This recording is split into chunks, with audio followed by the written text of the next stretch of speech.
StreAllDay.com. You're now tuned in to the show where you learn the discipline to show up day after day to do the work, confidence to put yourself out there boldly and authentically, and the mental toughness to continue showing up, doing the work, putting yourself out there, even when the success you expected to achieve is yet to be achieved. And on top of all this, you get a huge dose of personal initiative. What is that, Dre?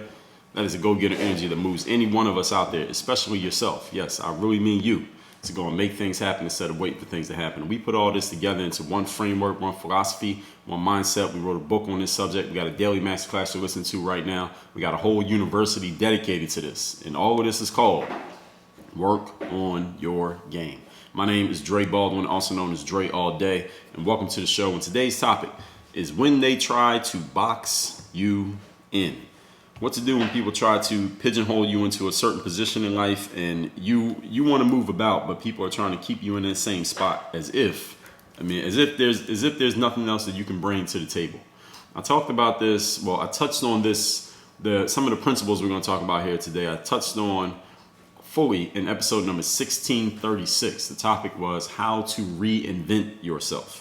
So any of you who's in a position right now where you just want to do something different, maybe you want to move into a different space, but you're not quite sure how you can transition from point A to point B. Again, episode 1636, you can see that. But today's topic is really about, it was triggered by something that happened to me recently that got me thinking that, for example, being a former professional athlete, playing sports doesn't qualify you to, nor does it require you to go out and try to teach, mindset. Just like being a model doesn't box you into the beauty and the fashion business, even though many athletes go into talking mindset and many models go into the beauty and fashion business because maybe it seems like a symbiotic topic, and it is in many ways, but you still have to do some work to turn it around and get it to do what you needed to do. But what actually triggered this topic was that I was doing about to do an event for another company, and their company's LinkedIn profile posted that Dre Baldwin is going to be doing this presentation, talking about how to take the mental tools you need in sports and apply them at work and apply them in life. And they didn't do a very good job of, their copywriting was not very good. I was talking about this on my Instagram story sometime maybe in mid to late November, but their copy wasn't good enough that it really differentiated me from any other athlete. It seemed like, all right, here's a former athlete. They're going to talk about mental tools from sports and how they apply in life. The copy was really poor, and they probably could have gotten more people to sign up for the class had they done better with the copy. They should have asked me instead of just doing it on their own. But anyway, what happened when they posted that on LinkedIn referring to me, they didn't really, one of the things that they failed at was really saying anything about me. They said my name, and then they just said what I was going to talk about, but they didn't say, well, this guy has done X, Y, Z, A, B, C, which they should have done, which would have differentiated me and it would have made people understand, oh, right, this guy's for real. He's been doing all these things that have built his name and built his resume to qualify him to speak on this subject, but they didn't do that. So they just held me up as, all right, here's an athlete, he's going to talk about this, which made it seem very generic, which was their failure.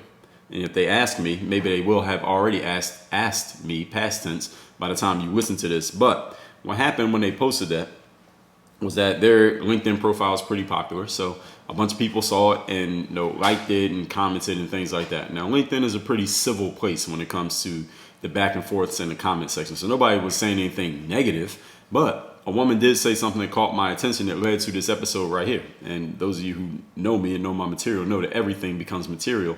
She said, she tagged some athlete that she obviously knows, and she said, you should be teaching this. So her comment was the name of the athlete, and then it said, you should be teaching this with an exclamation point.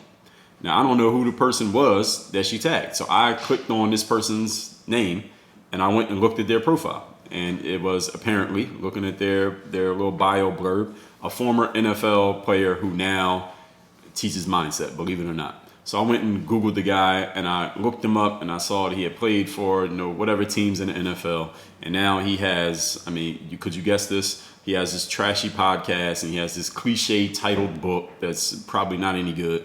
And I'm LMAO at this point. I'm like, are you really going to compare this guy to me? Now, again, this woman had no idea who I was, and the posts that have been put up didn't do anything to differentiate or make clear who I was or what I was about or what my resume is and what I have done, which was 1,000 times longer than this former NFL player turned motivational speaker.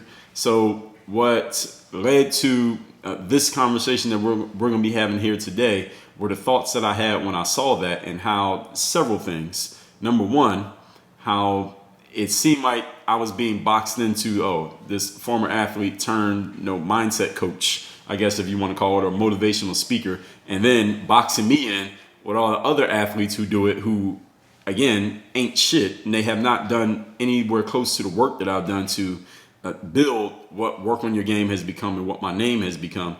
And the dangerous part of this whole thing is, again, if you're listening to me and you have listened to or consumed any of my material or met me or talked to me, you understand that there's a huge difference between me and just some random dude who just retired from the NFL and now he's going to talk about leadership and mindset because he played in the NFL.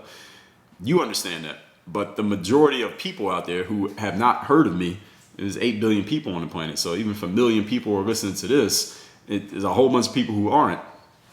They see it and they think, oh, okay, well, these guys are all interchangeable, especially a black guy, athlete, muscles, tall. They're like, all right, they all can fit into the same category, and that concerns me.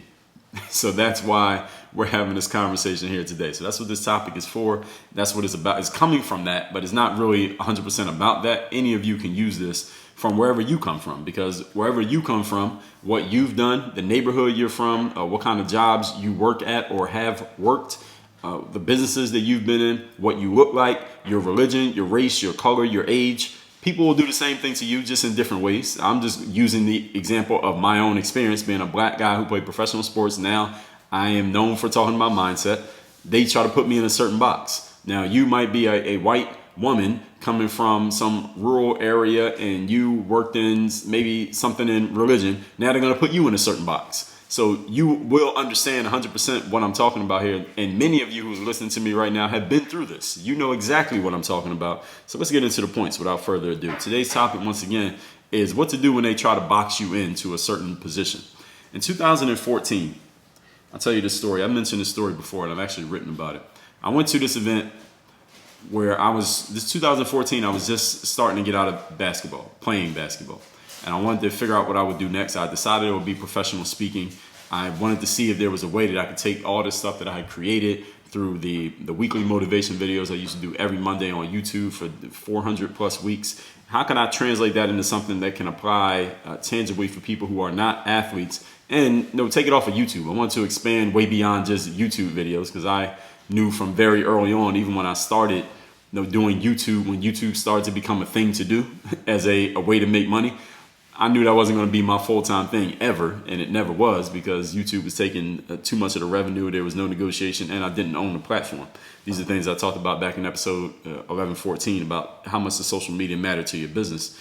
But anyway, trying to figure out what to do. I did not know where to go or who to ask or where I could get information from. So there was one woman who I heard of. She was local. I had seen her at a local event, and she talked about branding and speaking and things like that. And she talked herself up well enough that I remembered her. So I looked her up, and she was local to Miami still. And she was putting on an event. She said, I'm doing this event that's called the Superstar Speaker Series, where you just learn how to speak and brand yourself and put yourself out there and make money off your IP, which stands for intellectual property, for those who don't know what that is. I said, perfect time. Paid $300 to go to her event. Went to the 3-day event, and the majority of things that she was talking about, not only did I already know, I had already actually done.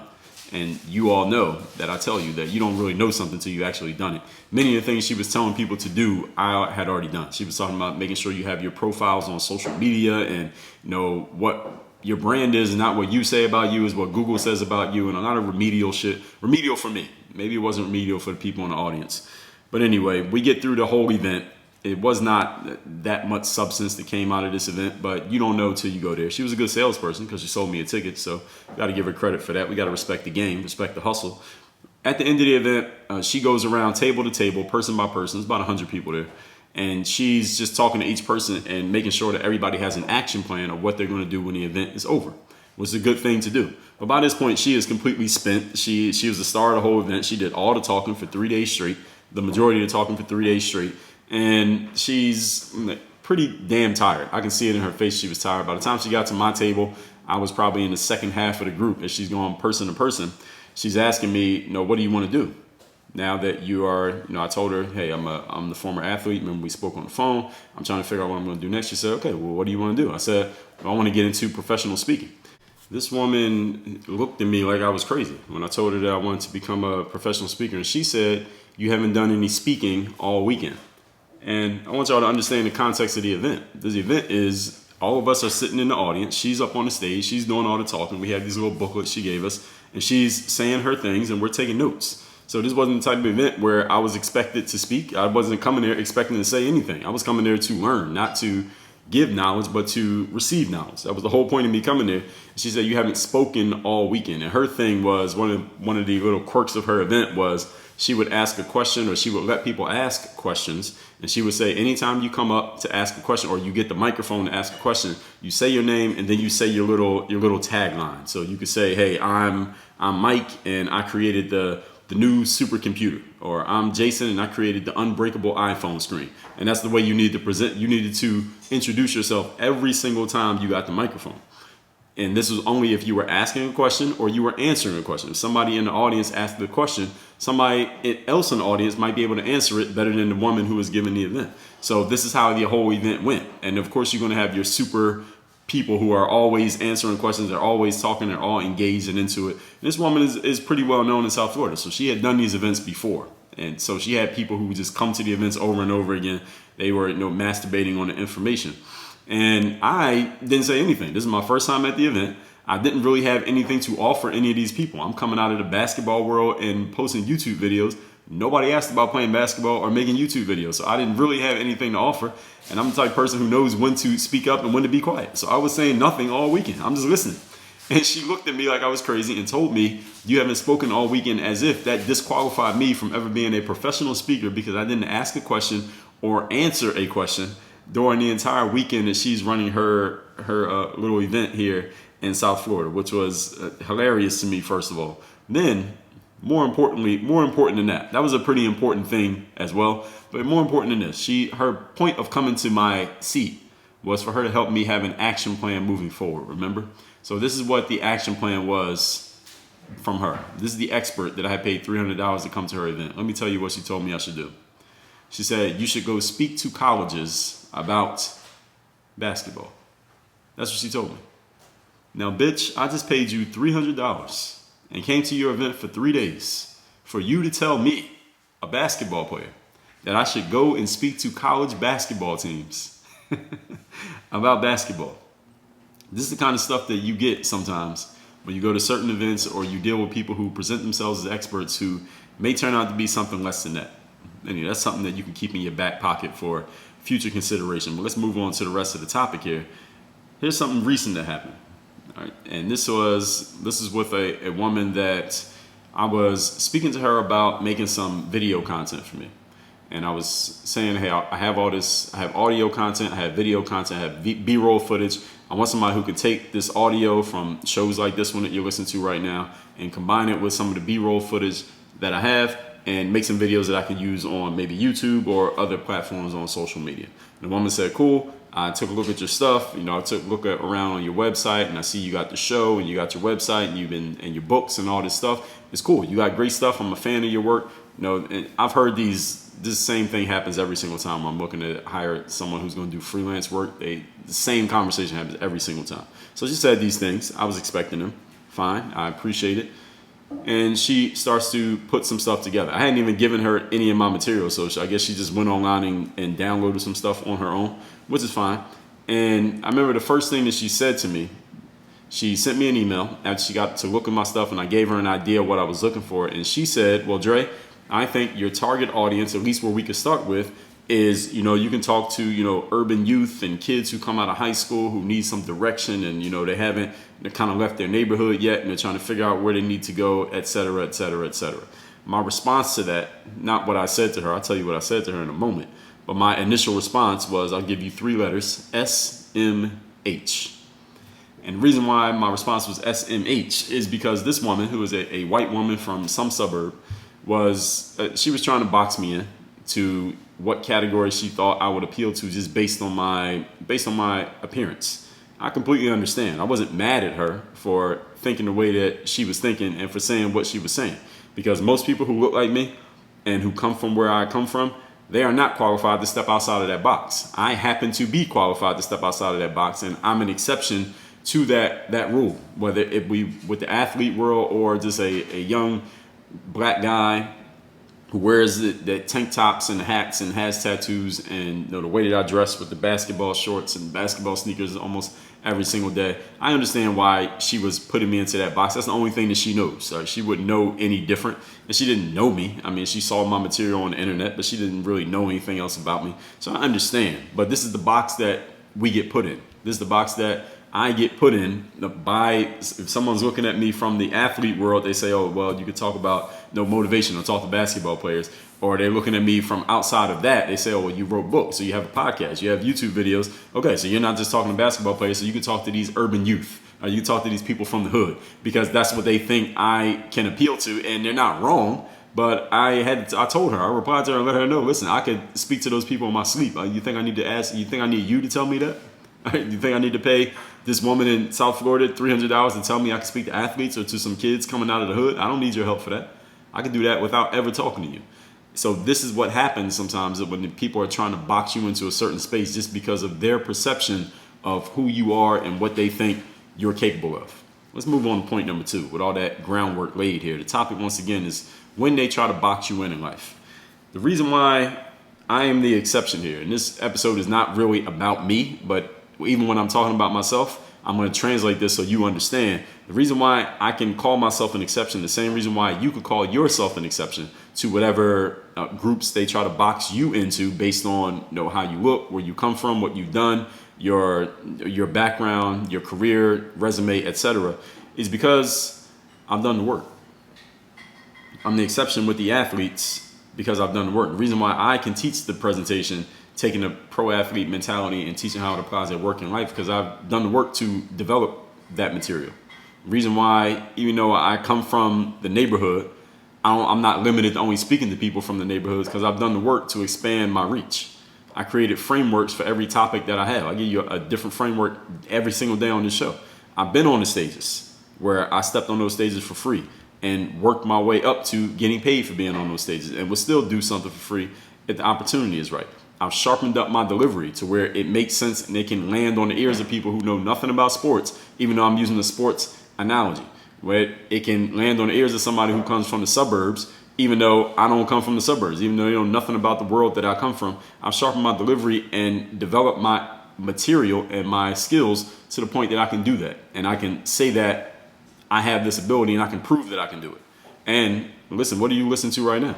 I'm still doing it every single day. Just like this show right here. So this is not something that I did and say, hey, I'm good, dusting my hands off, hey, all right, give me everything you got. No, I'm still doing it on a consistent basis. So I built more credibility off the court than I did on the court. I mean, how many people listening to this right here ever saw me play a professional basketball? You didn't see me do it. You know I did it, but you didn't see me do it.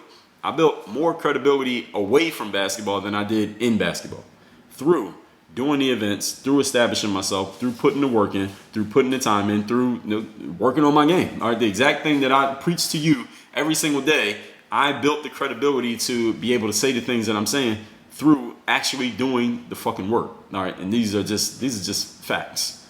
And I'm not telling you that to talk myself up to you. I doubt that I even need to do that if you're listening to the show.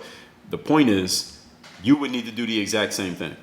If you find yourself in a position where it seems like people are mentally, just the way they're looking at you, limiting what they think you're capable of, or what audience they think you can reach, or how far they think you can go based on some surface things that they see about you, and they're stereotyping you into certain groups, and you don't like that. Maybe you should be stereotyped. Maybe you do not have the ability to expand your audience beyond whatever limits people are putting on you. But if you happen to be an exception of someone who is capable of going further than that, then what you need to do is do the work.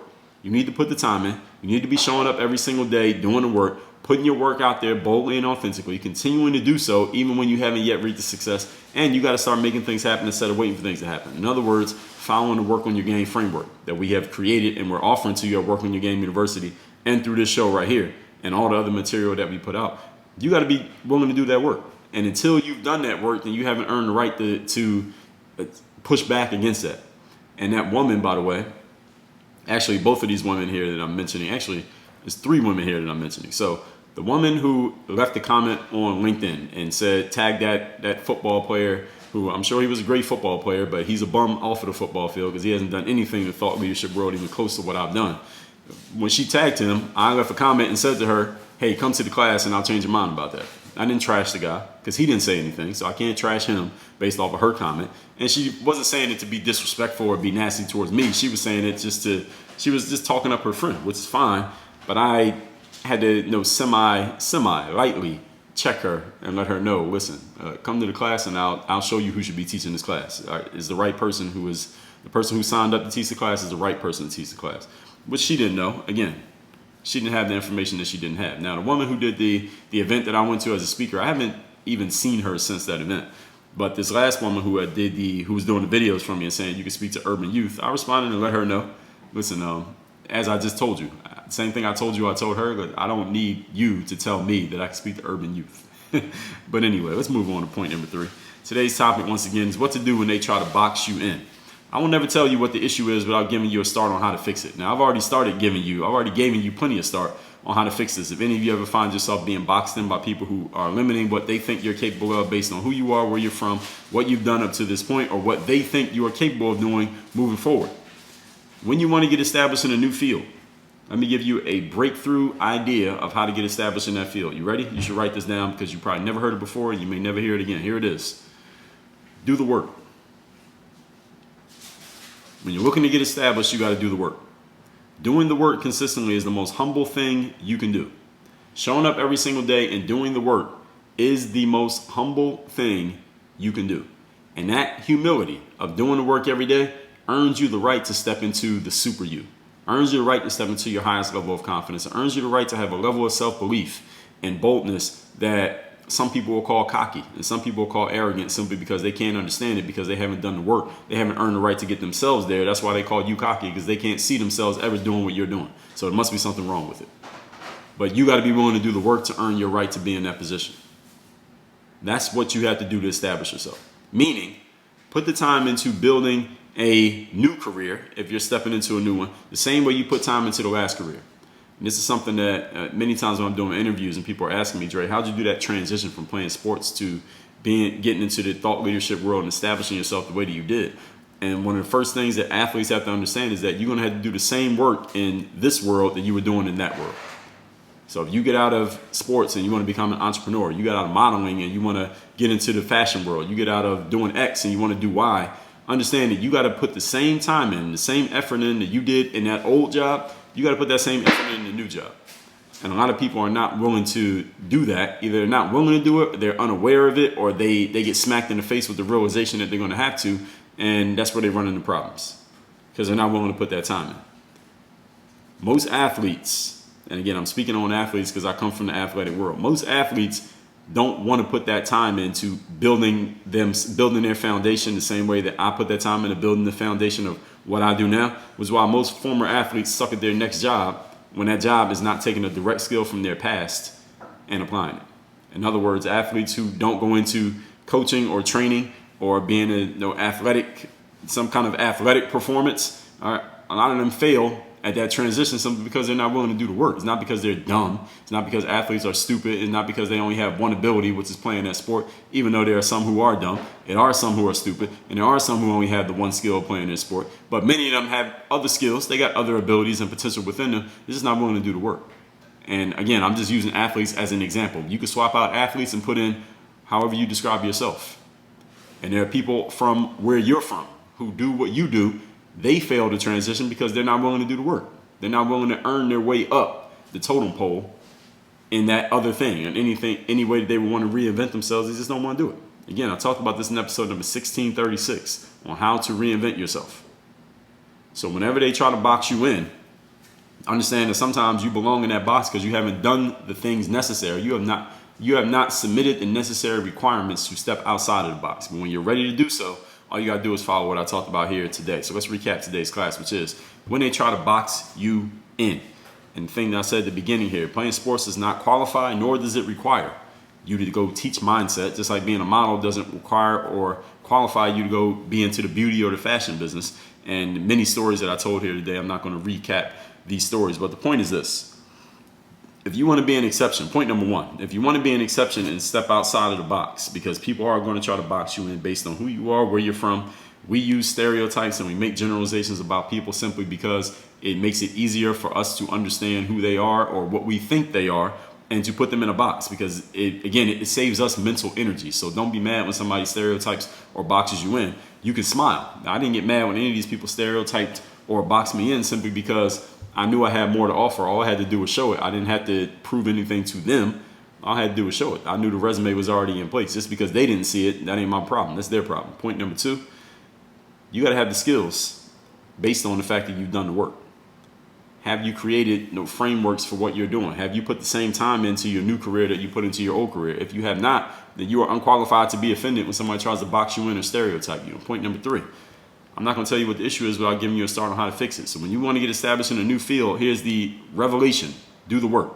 If you are ready to do all these things and you're willing to start doing the work, then you need to join us at a place called Work on Your Game University, where we help you with 3 specific things, and we got a ton of frameworks within this. Number 1, help you develop your game, whatever that game is going to be. Number 2, make sure you get seen and known for your game so that people actually know that you're out there doing it. And number 3, get you to ROI, making sure that you get paid for your game. So if you're interested in that, we're interested in you. Join us at workonyourgameuniversity.com.